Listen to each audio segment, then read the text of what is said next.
I'm Gab, he's Jules. Blue skies over West London. Not so much for football reasons, more meteorological reasons. Jules, what a weekend. There's so many great goals, so much excitement. Jan Diamande for Leipzig, the Klassiker in Germany, the Gran Derbi, Lamine Yamal's hat-trick, Manu Kone's pass. I am overwhelmed, and there's probably something I'm forgetting. But we're going to start with the Premier League. We're going to start in North London. Arsenal beating Chelsea 2-1. They remain 5 points clear. They've played an extra game over Manchester City. And of course, the head-to-head is coming up. It doesn't matter how you get the game done. As a neutral, this was not a fun watch, especially for a neutral like me, who does not like Royal Rumbles at every corner kick. Yeah, it was a big old-school fight, really a massive battle physically, especially between two teams that are very, very good physically to start with, both of them.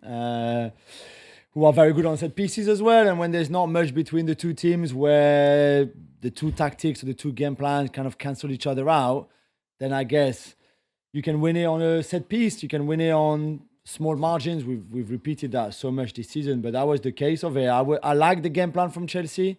I like what Rosinho tried to do and did.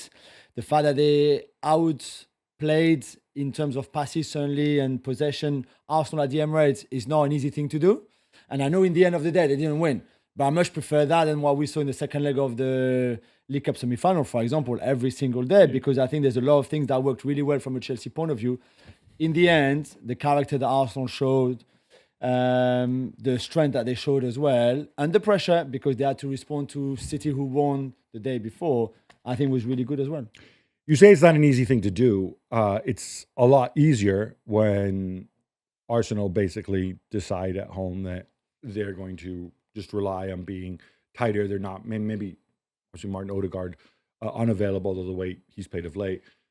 But it seems to me like their game plan was like, all right, you have the ball. We're going to defend. We'll be comfortable. We'll hit you on the counter. I think Chelsea made them play like that. It was never the game plan for Arsenal to leave the ball to Chelsea at the Emirates. So they were just bad on the ball. Then. Yeah.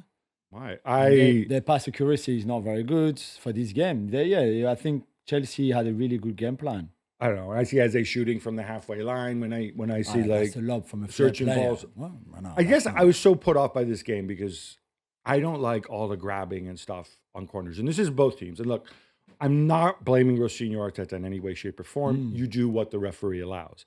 But at some point, this is not entertaining.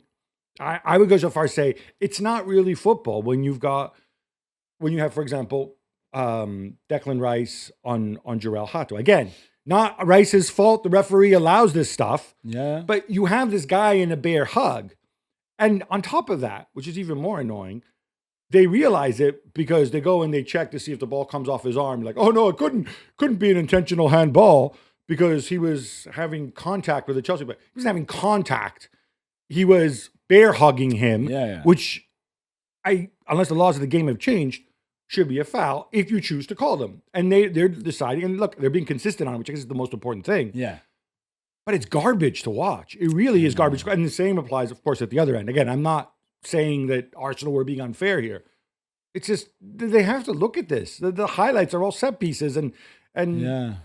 But I mean, on the Timber goal, for example, on all the corners or the wide free kicks, if it's just Chelsea won, the Arsenal players were just grabbing and everything, and the other way, the same way. So you give a penalty each time for each team. It's not even, because I think everybody does it. So, or you don't give it for anybody because everybody does it. Right, which is you don't give it for everybody. Yeah. And by the way, I would say everybody does it in this game. So you want them to be consistent within the context of the game. Yeah. There's other teams, we've seen other games this weekend when people weren't defending like that and referees weren't letting things slide. So I don't know. I think at some point this is something you need to look at. It's not just the argument, oh, Arsenal are good at set pieces because they conceded on a set piece as well.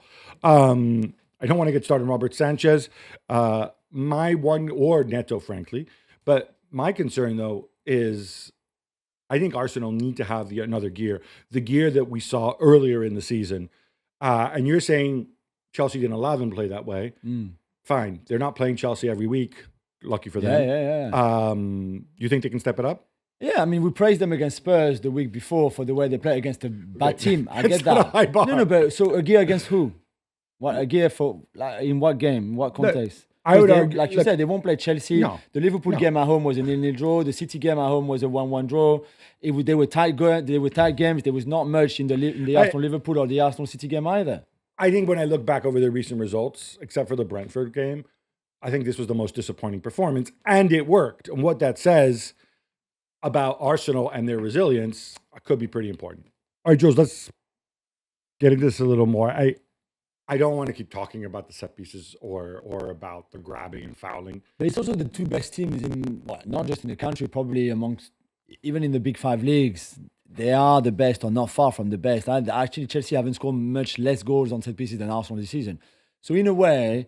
Okay, but I'm not saying set pieces are bad. No, but it's a huge strength for both of them. So it's a bit normal in a way that a game like this, with so much at stake. So this is not like a cup game or second leg of, you've had a first leg with the result, etc.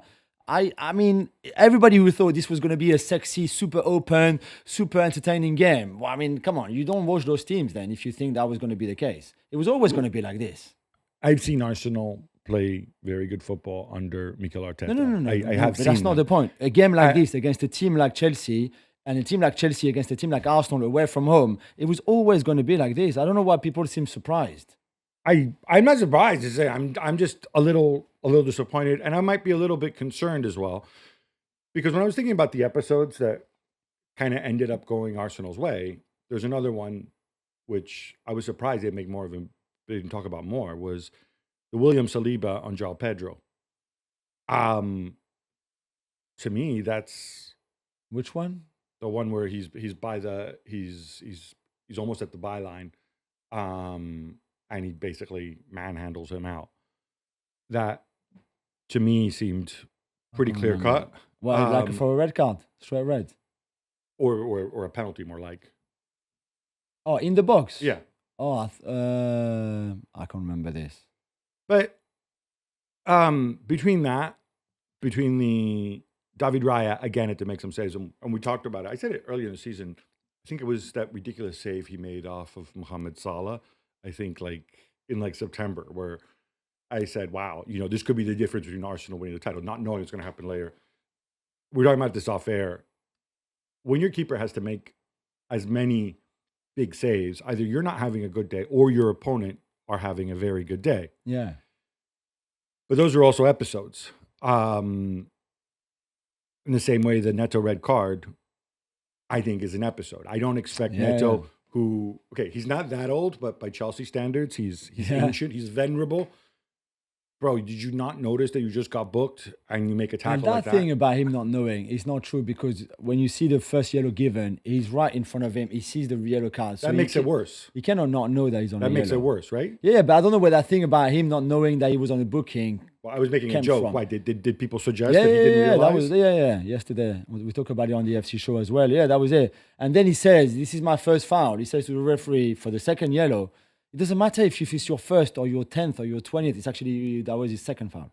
So I know 2 fouls is not too many, and you took 2 yellows.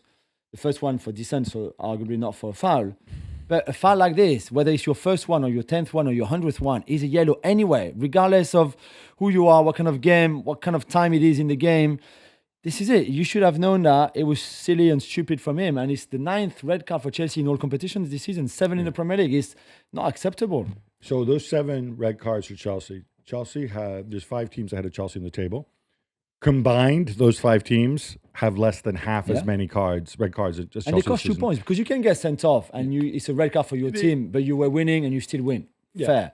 But when you are winning and you end up not winning after the red card, this is where it's a massive, massive problem. That said, post-red card, and Arteta said he was disappointed about this after. I looked at the second half stats, and Chelsea still have most of the possession. You're playing 11 against 10 for 20 minutes plus injury time. And I'm sorry, you can, again, we can say Arsenal were mishitting passes and stuff, but those are good Arsenal players that are out there. I can't remember if Hincapie came off or stuff, but when I look at this and I say, other than Hincapie and Gabriel, to some degree, not that they're bad, but everybody else should be really comfortable on the ball. Everybody else was out there, right? Yeah. Gyökeres was out at that point. Yeah. How do you not keep the ball against 10 men and make them chase you around? Yeah, I think Chelsea obviously went for it, and when you take risk like Chelsea did, which led to the Eze could have scored, it's a good save by Sanchez. When you take more risk and you go for it, and I think there's also probably psychologically from an Arsenal point of view, what happened at Wolves and those last minutes, it was super tense. You could feel it.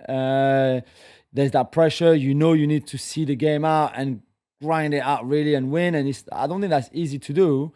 There's also some tiredness, obviously, even with, like kind of fresh legs, if you want, like Norgard and Havertz, and Martinelli, but it's still, I don't think it's easy, those kind of games to see out, because again, Chelsea, I think, are a good team. Joao Pedro is such a great player, I think.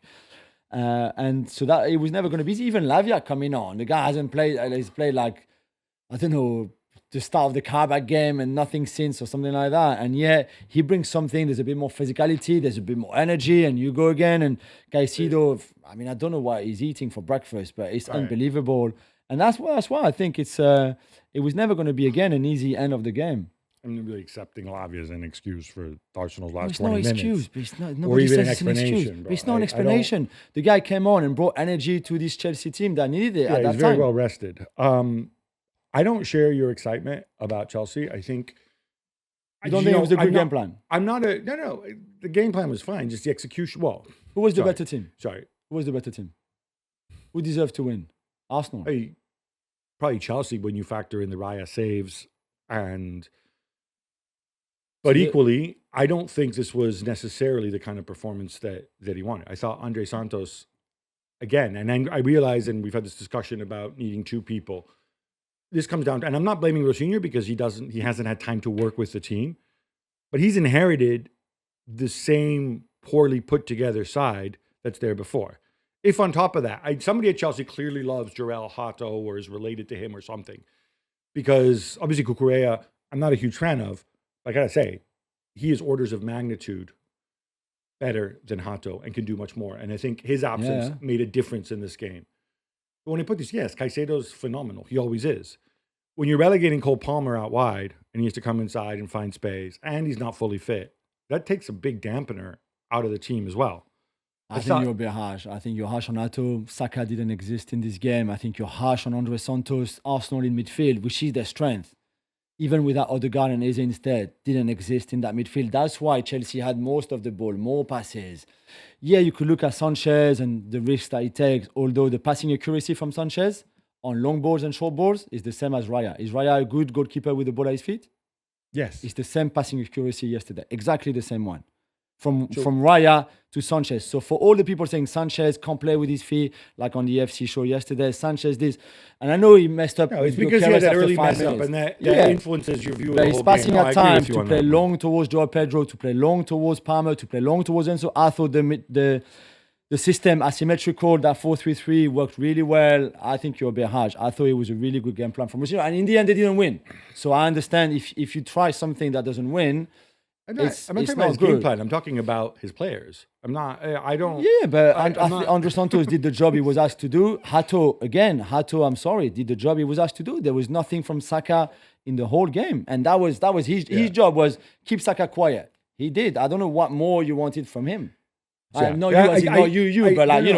I think philosophically, my difference is, to me, Saka not having a bigger influence on this game has to do with the sort of service he was getting from his teammates and Arteta's game plan more than Hato doing some sort of phenomenal job on him. Yeah, there were one-on-one situations between Saka and Hato for sure. But then again, Hato is part of the plan that made that midfield from Arsenal underperforming, the ball not getting that well to Trossard or to Saka. That was part of it. I think a bigger, more impressive, if you want, sort of notch in Rosinha's belt is the fact that this was Sarr's first start. And I know obviously he's worked with him before, but you're being thrown in there. Yeah. This is your first game. It's Arsenal away, new teammates. Was he perfect? No, but he kept things together. Yeah. You mentioned Robert Sanchez before. I have to ask. So when I saw his reaction, like most people, I mean, you were there. So I guess you must have seen the replay. I don't know if you got to see the replay later or when you got home, but I saw, all right. I'm like, they did it again. They're fouling. They're fouling Sanchez. And I watched the replay. And I'm like, what is your problem? I don't know. Maybe he thought because he could not see what was behind him and he felt the push. He thought, okay, He felt the hand on his. No. He must have been an Arsenal player or something. The hand reaches out, but bro, you're 6'5", 200 pounds of muscle. Like this isn't even the Gabriel thing. Like yeah. And maybe the problem from Chelsea's defensive set piece, which is a problem. Burnley scored 1, should have scored 2. Arsenal 2 again yesterday. All of that. Maybe it's because more than the structure and how you can defend and all of that, is that he's really, really not good on set pieces. As in, coming out for the ball and stuff. Maybe that's part of the reason, Okay, so if I did you a Google Gemini summary of what you said, Arsenal weren't great, but that's because Chelsea were good. Yeah. So if that's a starting point, what does it mean for the rest of the season? In the sense that looking at Arsenal's schedule, were they still good enough? Do you still feel confident enough about, given that other than the big city game, a lot of the tougher matches they've already played them? Yeah, they won't in the last 9 games that they have now. There's no teams in the top 6, for example. When City have to go to Chelsea, for example, which isn't necessarily a great thing because you basically don't want to play teams that are fighting for their lives. And if you're playing West Ham and low block, sure, I agree with you on that. But it's still not teams as good as City, Liverpool, Chelsea, all of that. I think, like Nadem always says, it's just about winning right now. And I think Arteta would say that to his players. I think Guardiola would say that to his players. They struggled in that first half at Leeds on Saturday. They found a way of scoring, of winning. The second half was better, but the first half was not good from City. It doesn't matter so much. You go and you win. If you can play well and score 3 by halftime, sure, of course, do it. It's better. But so I think all the nervy ending that we saw yesterday, if you're an Arsenal fans, they will be again at Brighton on Wednesday, undoubtedly. Okay, after that it's FA Cup. Then you go again after that with Champions League and the game. And that's the thing. They are where they want it to be. You want to have the lead. It's 5 points with the game more, but still it's 5 points. You want to be in all the competitions. Great. But that will be exhausting. That will be mentally tiring as well. And you'll have nervy moments, but it's part of the ride. Saw Inter Milan last season coming within a week of a treble, right where they wanted Liverpool to be. We're very much everything in away. for the quadruple too at some point. Yeah, I take your point about it's all about winning. That's certainly the messaging I think that has to come from a coach to the players. As a coach, though, and performance still matters. Yeah. If you have certain things, and look, there's more fact. We'll talk about City later, but like when you don't take a shot on goal for the first 40 minutes against Leeds United, despite having 76% of the ball, it's not all about winning. It's you got to sit down and figure out what did we do wrong. Yeah, but you found a way. They found a way. So that's great. But that game, they have forgotten about it, Gab. Like Arteta and Arsenal would have forgotten about this Chelsea game already. Yeah, I don't know. I don't think you want to forget about it. I think you want to learn lessons from it. And appreciating that playing Chelsea at home in these circumstances with also, as you mentioned, the needle that came before in the League Cup and whatever, is a specific set of circumstances. That's why you move on very quickly from it. Yeah, but you can't just pretend it's not there and say, haha, we won. But the next game against Brighton will be a completely different... So Chelsea's done, you've won. That's it. They've I don't even think, I might be wrong, and if you know, let me know. There's no video analysis of this game from yesterday between now and the Brighton game. So they won't even look at it again, which is very unusual. But I really think at this stage now, it's about recovery. No video analysis. So you always do video analysis after a game. Yeah. Not in this game, I would be pretty sure there won't be any. You've won, you moved on. I don't think with the players. I would assume Arteta's staff. No, with the players. And the match analysts. With the players. But what I'm saying is they may point things out to Arteta and to Rosinha and say, hey, this is what happened here. We might want to do this I took different. Arteta with the players. Yeah, no, that's fine. But that's not fine. They do it after every game. I can guarantee you that not after this game. Okay, but this doesn't. But Jules, all I'm saying is it doesn't mean Arteta can't learn anything from this game and won't learn. I know. I think he has to learn certain things from this game, learn what worked, learn what didn't work, and learn how to approach this the rest of the season. Because I don't think they're going to have too many games like this in this circumstance. Yeah. So this idea that it's only about winning at this stage, it's now, you don't want to put too much stuff in the player's head. And like you said, 48 hours between games, whatever. But there are going to be tweaks for every team. You can't. I mean, you can't have this but attitude. that's because of who you're playing next, not because of who you've just played. And that's what I mean. Right now, it's really all about, you don't want to play well and drop points, 100%. So playing well, winning, sure, it will help you, no problem. But Brighton, you know exactly what Brighton are going to offer and coming at you, and you have to be ready for that, regardless of who you played before. If you won or you didn't win, it doesn't matter so much. And that's the beauty of it. That's why you want to be there. This is much better than them being 15 points. Well, it's not for them, but for us, as analysis-wise and everything, this is great because it's going to be tense, both for City, against Forest at home on Tuesday. Maybe not so much. We'll see, but still. And for Arsenal on Wednesday, and then game after game after game. That's I think very exciting. It is exciting. I still believe that if you play well, you have a greater chance of winning. Sure, no, of course. And playing well doesn't necessarily mean playing pretty. Yeah, it's having the right game plan and executing it properly. All right, enough Arsenal. How about some quick hits instead? Let's go, Gab. Barcelona demolished Villarreal 4-1 as Real Madrid kick off in a few hours at home to Getafe. Shows that Lamine Yamal is pretty good. We can point out all the faults for Barcelona, but can we just celebrate the second goal? Absolutely, the second goal. Although I like the third a lot because there's literally 2 millimeters to put the ball where it does between the post and the goalkeeper's finger. The third youngest ever player to score a hat-trick in La Liga. The other two are in the 30s, so they don't really count, let's be honest. I don't know what to say anymore. It was really interesting to hear him talk after the game about going through the injury and playing while not being 100% and how much he didn't enjoy his football. And I know it's very obvious and it's a bit of a cliche, but a lot of players play through pain, and it can't be nice. And especially for him, considering the way he plays and his game, to not be fully fit, it must have been quite frustrated. Now he's clearly back, which is, I think, worrying for everybody who's going to face him, all those left backs and left centre backs. But that was an incredible performance. That should be a warning sign, by the way. If he comes out publicly and he says about playing through pain and how he's not enjoying it, already the minutes he's logging at 18 are a ton. You need to take this into account. Yeah, absolutely. But what a pleasure to watch. And Real Madrid, as we say, are playing tonight. And we're speaking about them. The development in the Vinicius Junior racism case. Yeah, there's a couple of things going on. One is Gianni Infantino, the FIFA president, going back to the Cristiani situation. He said that, if you cover your mouth when speaking to an opponent and your opponent accuses you, then that's evidence against you, which is freaking obvious. But I'm glad that he came out and he said it. Cristiani said, well, I covered my mouth because that's what players do. Every player does it. I mean, no, they really don't. Not to I don't know what football.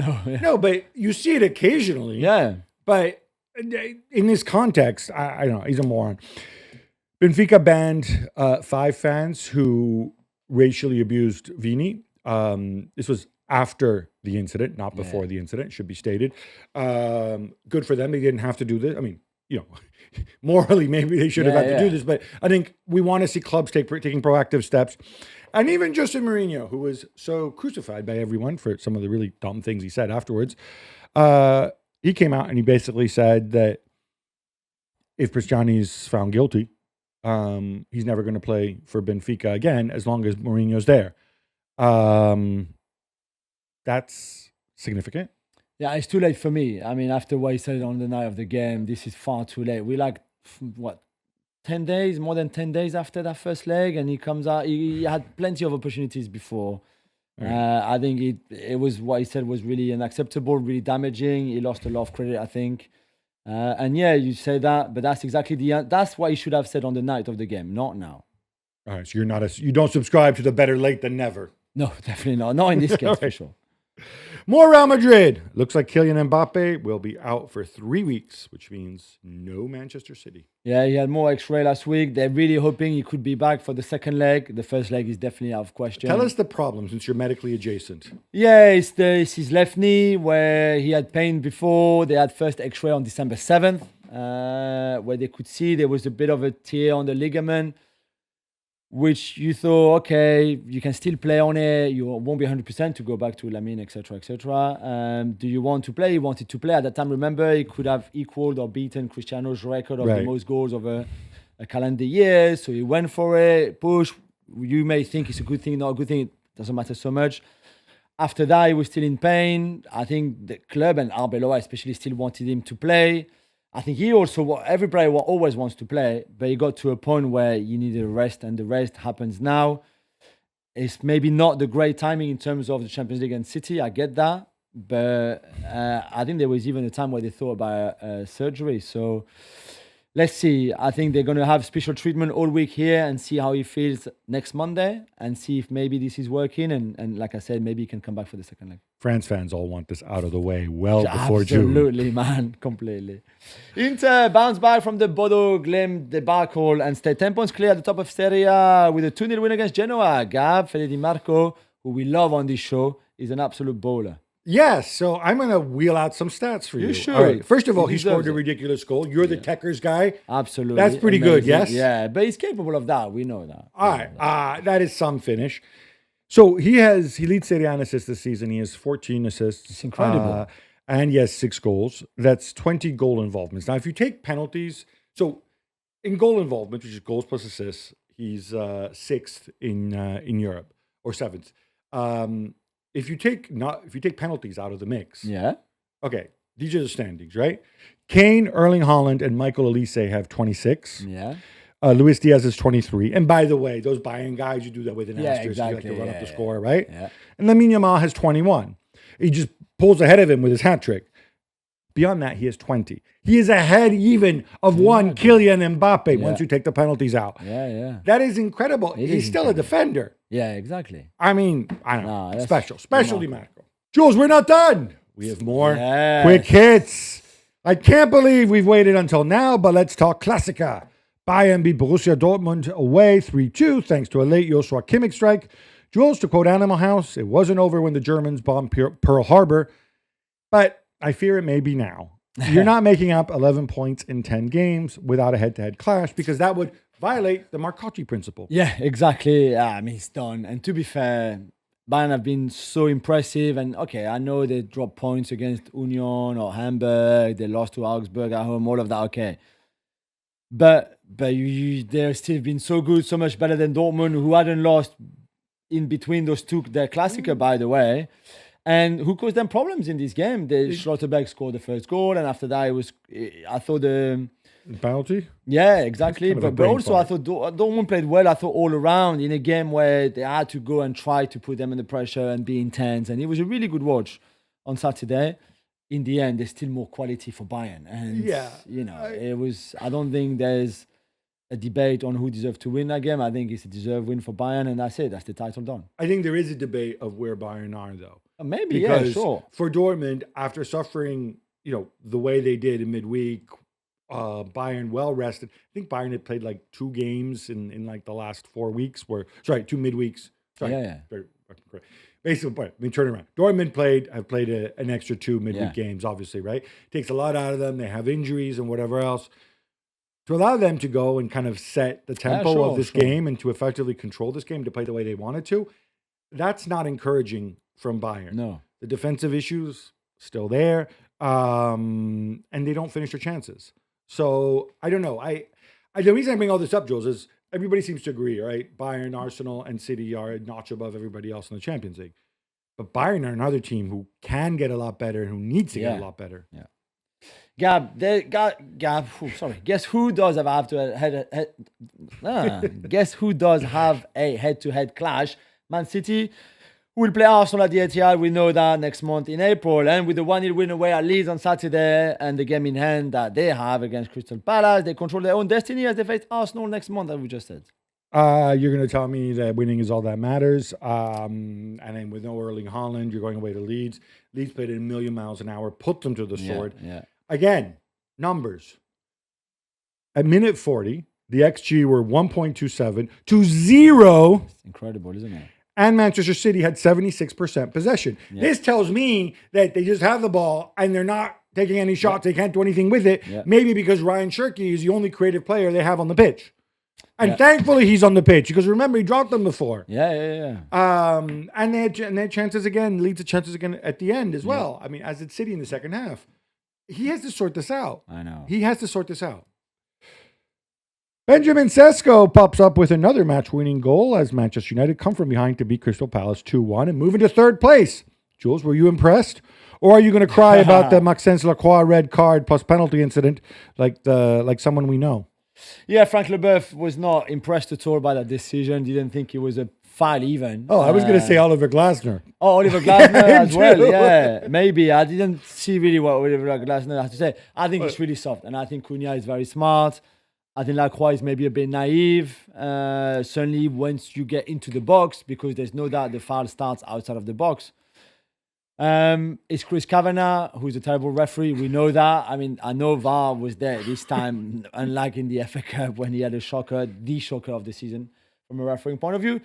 But United, who didn't play for the first 40 minutes or so, were obviously much better than in the second half and even the end of the first half.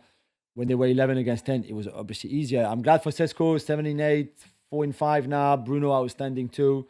And United, who were 11 points behind Villa when Carrick took over, are now above them in goal difference. Which I don't believe in. But I will tell you this. What I do wonder, and a quick question to you is, can you carry Mbeumo plus Sesko plus Cunha plus Bruno with Mainu behind you?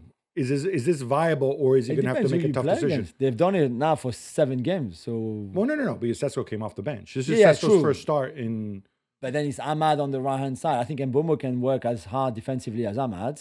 So he's Sesko up front. I think Mbeumo could work as a 9 in some games. I think for this game, Sesko being a starter made a lot of sense.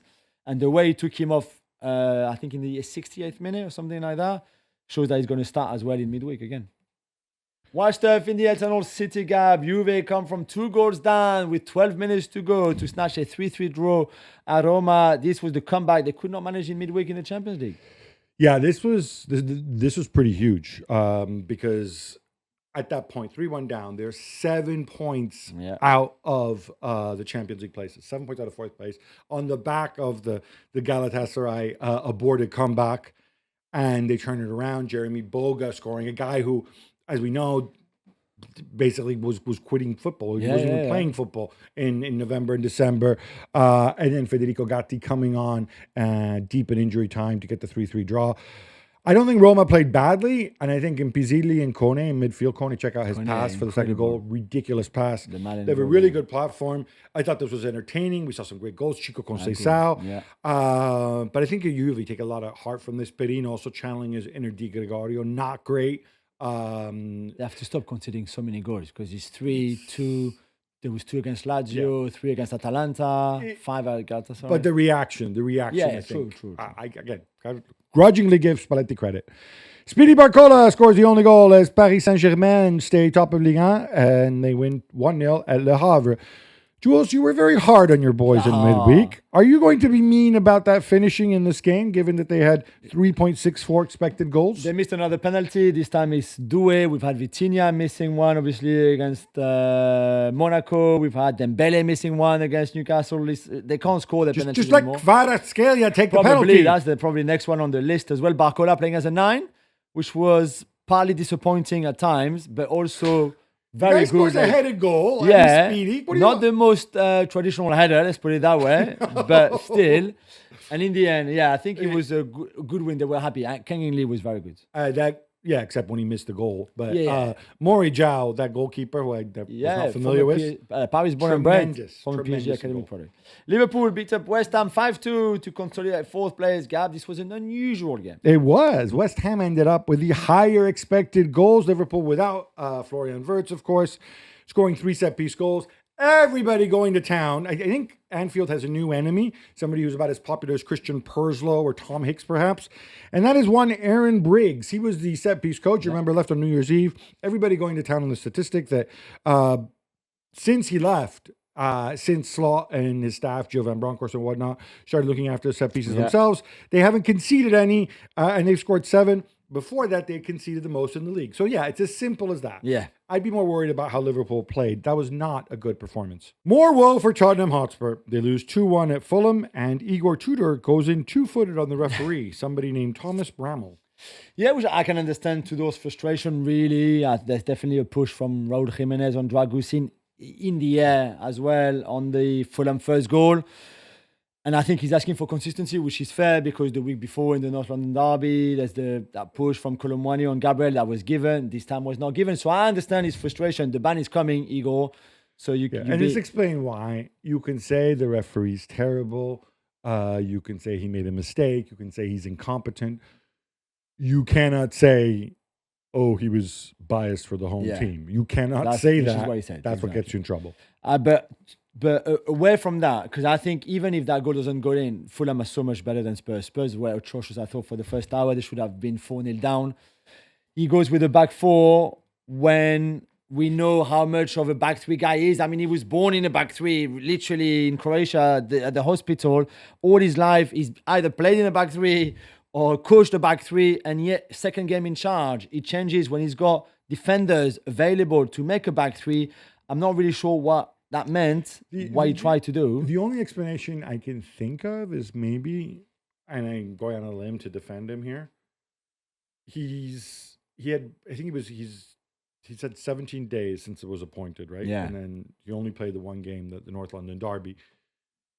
Maybe they spent a whole bunch of time practicing the 4-4-2. Certainly didn't look like it on the pitch. And no, he didn't. I mean, he spent a lot of time doing bleep tests, that's for sure, every day last week to make them fitter. And I didn't even think they were fitter in this game at all. So I'm not sure what they're doing, but it's not working. It's no wins in 10 now in the Premier League. The good news is the three teams below lost as well. They all lost, and the three teams above all lost. Yes, exactly.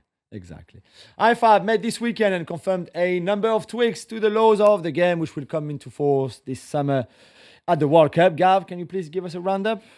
Yeah, so let's start with the ones that we were kind of expecting. VAR will be able to intervene on corner kicks and crucially on second yellows that obviously would lead to a red. This is going to be left down to competition organizers, so we will definitely see this at the World Cup. Yeah. Other competitions will kind of decide on their own. We're both in favor of this, right? Yeah, completely.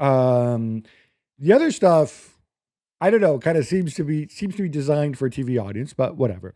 So in the same way we see goalkeepers to avoid time wasting, the referee can give them an 8-second countdown. You see them start counting, and if they don't, then it's a corner kick. Which, by the way, I think we've seen enforced like once or twice this season, or more than that. Now it's the same thing on throw-ins, except they'll have a 5-second countdown. Again, I don't know if we're actually going to see this happen. I don't know. Yeah, most throw-ins don't take 5 seconds. Yesterday we saw something interesting in the Arsenal-Chelsea game. Hincapié took a throw-in in the second half, and as you know, they always do it. Like from where the throw-in should have been taken, he moved like 20 yards up, right? And the referee gave the throw-in back to Chelsea, which I think is also something I would have liked to see in the rules. I think the 5 seconds is a good thing, but also please stop. Like, there's the ball is at a place. That's where you should take the throw in, not 20 yards up on that touchline. It's like or do they have to get the spray can out like they do for obviously free exactly. kicks? You're literally taught to do that. Then the referee turn, just walk forward, and that's it. I'd like to see more cards for this because this is plain and simple cheating. Another one is if you're substituted from the minute your number goes up on the board, you have 10 seconds to get off the pitch. Obviously, you can get off the pitch on the other side and walk around. If you don't, the sub that's waiting to come on for you has to wait a whole minute before coming on. Yeah. I think this is, frankly, kind of stupid, and I don't think we're really ever going to see this because I can't see the referee suddenly starting to count unless you make it somebody else's job to start counting, maybe the fourth official, which I don't think that part has been clarified. And by the way, this is the same reason I'm against sin bins and stuff like that. All that's going to happen, if you need that guy on the pitch, you're just going to see a team go on lockdown for 60 seconds. It's not going to move the needle either way. The other one, which I think is more controversial, is if you get treatment on the pitch or if play has to stop because you get injured, you must, and then you go off the pitch, you have to stay off for at least 1 minute. Yeah. Now, the thinking behind this is if your injury is serious enough that play actually stops, then surely you'll be getting treatment off the pitch for more than a minute. However, I don't know. I mean, again, you're closer to being a doctor than I am. Some injuries, maybe you can't come off that quickly or come back that quickly, right? Yeah, maybe. I think it's more to avoid, and I know that will take away obviously the incidents where there's a proper injury and yet the guy feels like he needs to hurry up and get treatment very quickly to go back on, or not even. But it's to avoid those tactical breaks really, where the Right. guy goes down, he's not really injured, but then suddenly he comes back after 10 seconds on the pitch and you think, okay, well, they broke the play, they were under pressure, he did this on purpose, all of that. I don't know if it's a good idea. I don't know if he's going to wait. Again, who's going to count the minute? Yeah. Like what, the fourth referee is going to have his thing, and after 6 seconds, okay, you can go back on. I'm assuming this has been I think all these things have been trialed somewhere at some level. Yeah. But there's a big difference in trialing them in front of 60,000 people in a stadium and hundreds of millions watching around the world. It's just a different level of pressure and of context. So, but look, at least they're being proactive, right? Yeah, exactly. They're trying. Guess who scored his first league goal away from home in La Liga since opening day? Julien Alvarez, also his first goal from open play in La Liga since November. And it was a big one, as they took 3 points in injury time against Oviedo. Yeah, massive, especially considering Villarreal lost, Barcelona, as we said before, and Betis as well. It was a huge win in a game where they didn't play great. Loads of substitutions from El Cholo, 7. players resting. Yes, 7. Resting because they're only 4-0 up from the first leg against I know, Barcelona. but you don't. Even us to think that there might be a remontada. I think you probably want everybody to be super fit and super ready. And for Alvarez to come off the bench and score in the 94th minute, the winner, is good. I don't know if it's enough to call it redemption. Let's see if he can follow it up and get a few more goals and consistent, because he had been obviously really bad in the last few weeks and months. But that would cheer him up for sure. Yeah, I'm glad he's cheered up. If I'm, who should be less cheery is Simeone. I don't have a problem with rotation and substitution if you have the depth, and certainly on paper they definitely have the depth to do it. But some coaches just aren't good at it, and some players don't respond in the right way. And when he rotates so much, we've seen this time and again. It's not because the guys who come in are worse than the starters, because then he mixes it up and whatever. It's just simply, I don't know if it breaks the rhythm or whatever. Oviedo are bottom of La Liga. Yeah. And yet, Santi Cazorla and co. Yeah. Shout out to Santi. Shout out to Santi. They absolutely put them to the sword. They deserve to win this game. Yeah. Milan stand 10 points behind Inter in Serie A heading into the derby as they win 2-0 at Cremonese. Gab, the goals came late as well. Yeah, there's only going to be one narrative here. If Pavlovic scored in the 90th minute and Leao in the 94th minute, and Milan still had 3.64 expected goals, which is bad finishing. And it is. Leao squandered a bunch of chances. That's just the kind of player he is. He's not necessarily that kind of clinical goal scorer. Yeah. And if Pulisic also has an off day, as he did, which can happen sometimes, then you're going to struggle. Cremonese are not good, but I don't think Milan are good either. And I think the fact that, and what would worry me here is, look, I'm not going to fault them for the XG. I'm going to fault them for the fact that it's still all counterattacks and individuals. Or wait for Modric to do something. The man is 40 years old. He is not your future. You should have systems of play in place that you can actually, create better chances and maybe even finish your chances. But anyway, the derby's up next, so they can cut the gap to 7 points. This was way back on Friday, but it was big, Jules. Aston Villa fall 2-0 at Wolves. 1 win in 5 for Unai Emery. Yeah, but we told you all through the season, we've said their form was unsustainable considering their expected goals, the data, all the stats that we had. Yes, they won games, but they were lucky to win games against I was going to mention the big games like City and Arsenal, but not even those. In a lot of games, they didn't deserve really to win, and they had nothing backing up those wins. And now, well, this is it. You can't win if you don't produce anything like they did in this game where they were second best, really. Not strong enough defensively, not good enough creatively with the ball.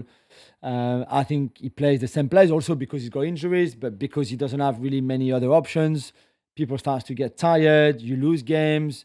You lose that third place. You see the teams behind you catching up. You know how important Champions League is, not just financially for this club, but also because there's no way Rodgers doesn't want to play Champions League football. If somebody else offers Champions League football, he would want to leave, and you risk losing your best players for that as well. So it was a horrendous weekend for them. Yeah, what we should point out too is that when people say, "Oh, well, financial penalties make no difference," and so on, No, I think they do. Part of the reason they're in this situation is that they overspent. They had to sign that settled agreement with UEFA. If they break profit and sustainability rules again, they get a European ban. And so this is why you're seeing Tammy Abraham and Daniel Malin leaving and stuff like that in the summer. That's the reality of where they are.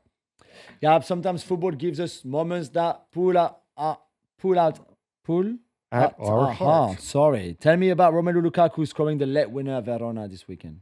So he comes on. So Napoli playing at Verona again, a billion guys out. He comes on towards the end, scores a winner in 6 minutes of injury time. It's a win. It's 2-1. Is it deserved? Yeah, probably. But it was about what happened afterwards. He was so happy. He talked about how before being reunited with Antonio Conte in Napoli, he said, I was dead inside. And then he started talking about his father, with whom, he kind of had an up and down relationship when he was younger. Yeah. He ended up posting all these pictures of him and his dad on Instagram. His father had been a footballer for DR Congo. Actually, I don't even know if it was DR Congo at the time, or just Congo. Or maybe it was Zaire. Zaire even, probably. And he just breaks down crying. And to see, very emotional, very to see this giant of a man show this emotion, this vulnerability, I thought it was completely humbling. To anybody who watched. And on the football side, Conte's and also it's not like Conte's his dad, so I'm not comparing the two. But the way he spoke about Conte too, you realize some managers are just bosses; they're very good bosses, and others really just push that emotional relationship to the max. And I think it's great news for Napoli that he's back, and let's see if he can. I think he will keep them in the top 3. Yeah. Back to Chelsea. Oh, sorry. Nope, Marseille aren't dead at all. It's just a flesh wound. Jules, Pierre-Emerick Aubameyang scores twice to turn it around late against Lyon in the Olympico. It was an incredible game. If you watched it, it was really wonderful viewing. I think the Lyon players and Paulo Fonseca will wonder this morning how they didn't at least got a point in this game. They were 5 points clear of Marseille in third, Marseille in fourth, with Lille and Nice, by the way, Lille and Rennes, winning behind, so be level on point with Marseille. So a draw would have been still great for Lyon to keep that 5 points gap. And in the end, I think there's a foul on Morton, probably on the winning goal too. And Fonseca was really angry with the referee for it. Don't get another ban, Paolo. But Lyon, and that's exactly what he said. He said, last time I got 9 months ban, so I'm not going to say anything. And Lyon, to be fair, they only have themselves to blame because they had enough chances to put this game to bed before. Edric coming so close. Yeah, and he's been great because he was everywhere. He should have scored. There was a couple of assists he should have had. There's a goal disallowed for Tolisso for an offside. We don't have semi-automatic offside in France. Didn't look offside to me, even after VR intervened and called the offside. So I can see the frustration from a Lyon point of view for sure. Back to Chelsea, Gabi. UEFA's European Club Landscape report says that Chelsea made pre-tax losses of 407 million euros in 24-25, the second highest in history. So for those keeping track at home in US dollars, that's nearly $500 million. For those who think in pounds, it's like 360 million odd pounds. We need to bear in mind that these are overall losses. So obviously you get exemptions for spending on the youth team, blah, blah, blah. They're not necessarily PSR losses. Doesn't mean, though, that they've lost. Still not good, yeah. Just from a business perspective, Bowley, Bali, Clear Lake and stuff, these guys aren't made of money. They've lost 600 million euros over 3 seasons, which is it's about 10 times what you're actually allowed to spend. Again, from a PSR perspective, which it doesn't include certain things. What blows me away, though, Jules, is this is the second highest loss ever recorded. The highest, Barcelona, remember this? Yeah. During COVID, 2021, 555 million. That was that crazy Messi contract. And remember, Laporta started moving the levers and stuff to balance the books. I don't see how it's possible. The pension funds and stuff who give the money to these private equity guys who then put the money into the club. What kind of return? Because again, let's remind people, this isn't Bedadik Bali and Todd Bowley sitting on a pile of their own money, right? They run these funds. Yeah. I mean, they're wealthy people, but They raise money from different sources. I don't know how this is sustainable, what the impact is, just from a cash perspective. Yeah, completely. Leaving aside PSR, where, of course, Chelsea are already under settlement with UEFA for breaching last year. So, yeah, not good there. More wild stuff, Jules. Burnley battle back from 3 goals down to draw 3-3 with Brentford, only to then concede an injury time goal, which sends them to defeat. Your pal Scott Parker, who you rate as one of the best managers in the Premier League. Yeah, of course. Not amused with VAR. No, and I can understand it. Again, I mean, 3 goal down, you think this is over. Just before the break, they get a lucky one back, an own goal by Coyote. And then the comeback is on, and they come back to 3-3. Then they scored a 4th goal that is disallowed by VAR. And at 3-3, they go behind 4-3, and then they scored what they think is the equalizer and Barnes, and I think this one is rightly ruled out because he looks like really controlled the ball. Oh my God, the ball comes. He doesn't do it on purpose, but you can't do that. Exactly. You cannot score with your arm. I don't know why he's getting. He gets all red faced, and he's half Austrian too, right? But you can see when you come back from 3-0 down, and the boost from your own fans to 3-3, and then you think you're in the lead, and then you go back behind again, and then you think you've equalized, it's probably too much for your heart and your brain. Yeah, I understand the emotion in the moment. I don't understand why you would attack VAR for that, because you know what? The Ashley Barnes thing, the referee saw it. So even if there's no VAR, the referee says, I have to make a decision. It's more than likely he disallowed the goal because not being allowed to score with your arm, that is part of the laws of football, which predate VAR. Yeah, exactly. Gab, we know you don't like Leipzig, but even you have to admit that Yan Diomande is pretty exciting. Yeah, we mentioned him last week as well. Yeah, I mean, honestly, like, he's close to unplayable. Yeah. Like as exciting, I mean, he's different from Lamine Yamal. The excitement and anticipation when he gets the ball, I think he's probably faster than Lamine Yamal. He seems more two-footed than Lamine Yamal. I'm not saying he's better than Lamine Yamal. No. But I'm assuming he's going to be one of the centerpieces this summer of the transfer window. I think so, yeah. They went a goal down against Hamburg, absolutely bad. A typical Leipzig thing, chaos, boom, boom, boom. Billion chances. They missed a penalty. They went a goal down. No sweat. They still had a zillion XG. And then Romelu missed a penalty late on. Romelu, I think, scored earlier he scored in the game as well. This guy, 19 years old, Yan Diomande. Great future. Yes, not to be confused with the center back at Sporting, by the way. Betis let a 2-goal lead slip against Sevilla in El Gran Derbi. Jules, kind of feel like this is where they threw away any remaining top 4 ambitions with that late chance from Abde in the post. Yeah, they hit the post. That was a great game. First half, all Betis, lovely finish by Anthony, and then probably even one of the overhead kick. Yeah, it's a nice finish. It's easy. Particularly difficult. No, it's not difficult, but I think the hard work was done by Abde in setting him up, or with beating the players. Yeah. Their second goal is brilliant as well collectively, and then you think there's no way back for a Sevilla team that has been. It's been tough for them this season, and yet Alexis Sanchez, of all people, great header, really good header. And then the end is crazy because you mentioned they come back to 2-2. The end is crazy with the post, massive chance as well for Sevilla to win it at the end. I think they would be happy with the draw away from home at Betis. But yeah, you're right, for Betis, they've had those kind of opportunities before and let them slip. The Premier League is introducing something called Premier League Plus, a bit like Liga Plus. You see, we are pioneer, Gabby. Yeah. We are pioneer. It will launch initially in Singapore. Why is it? It's important because the Premier League now is saying we're going to copy everything about Liga from now on. Thank you very much. Clearly, finally, that's right. They're going to get whoever the CEO of Sky is to go and acquire Manchester United and outspend. No, just kidding. No, so basically this is what you're talking about, direct to consumer, right? Yeah. DTC. And the idea is just like Ligue 1 Pass, right? You want to watch it. They have a local partner in Singapore. They want to see if people sign up for it because the uncomfortable truth is that while leagues always talk a really good game, it says, let's cut out the middleman, let's cut out the media companies.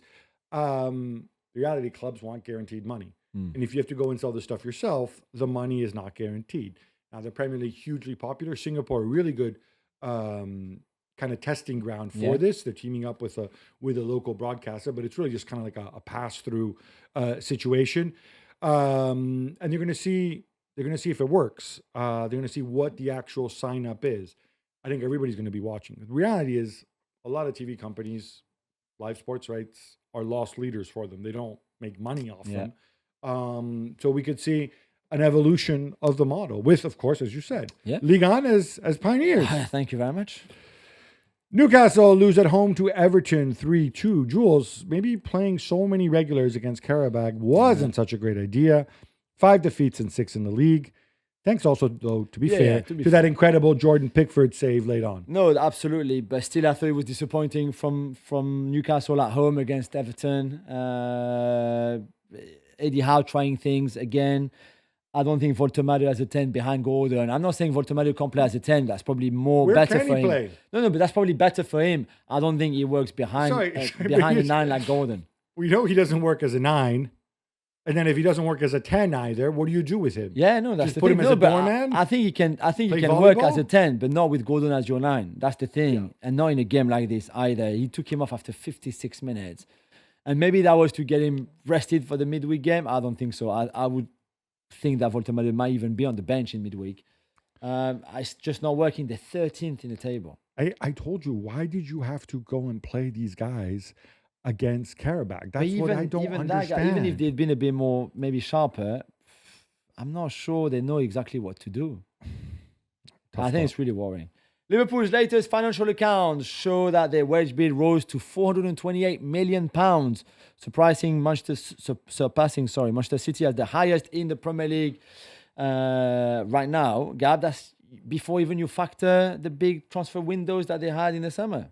Yeah, and look, some of that had to do with Mohamed Salah and Virgil van Dijk signing their new deals. Some of that had to do with some of the bonuses that they had to pay out because they won the title, obviously.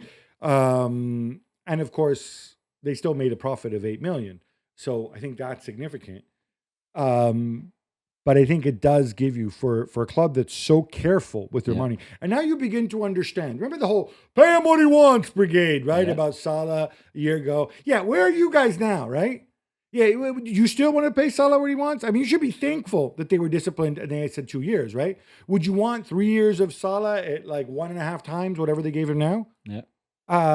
So I think it's a really interesting situation that Liverpool find themselves in because, of course, as we told you a billion times, they're going to have to spend, I think, on a defender this summer, come what may, or commit a ton more money to Konate, which I don't think it's happening because it's already February now, bro. Like, the Isak thing's still up in the air, and you have all that amortization from the summer that you spent. Yeah. Do you have assets you can move for money, like the way, at least you got 10 million back plus his wages for Trent Alexander-Arnold? I'm not so sure there's too many guys that you can move on that you want to move on. Yeah. Even my boy Harvey Elliott, who I thought was an asset that could be moved up, could be monetized. Yeah. Clearly, this guy's not getting a game anywhere. No. So, yeah, it's a tricky situation. It shows you how important it is for them to finish in the Champions League spaces and, make some cash in the Champions League. Lionel Messi bags 2 goals as Inter Miami come from 2 down to score 4 times in the second half, en route to a 4-2 win over Orlando City. Yeah. Some kind of Florida derby. Yeah. Jules, good thing he somehow escaped the ban after his antics last week. He did, of course, after he wanted to confront the referee, or what it looks like on the video that we saw. After that heavy 3-0 defeat in LA against LAFC. I mean, the fact that they conceded 2 goals again and the way they played in that first half was really worrying again. And maybe it's not surprising because 1, Messi is not fully fit. And yet he's still that good in the second half, but he's not fully fit.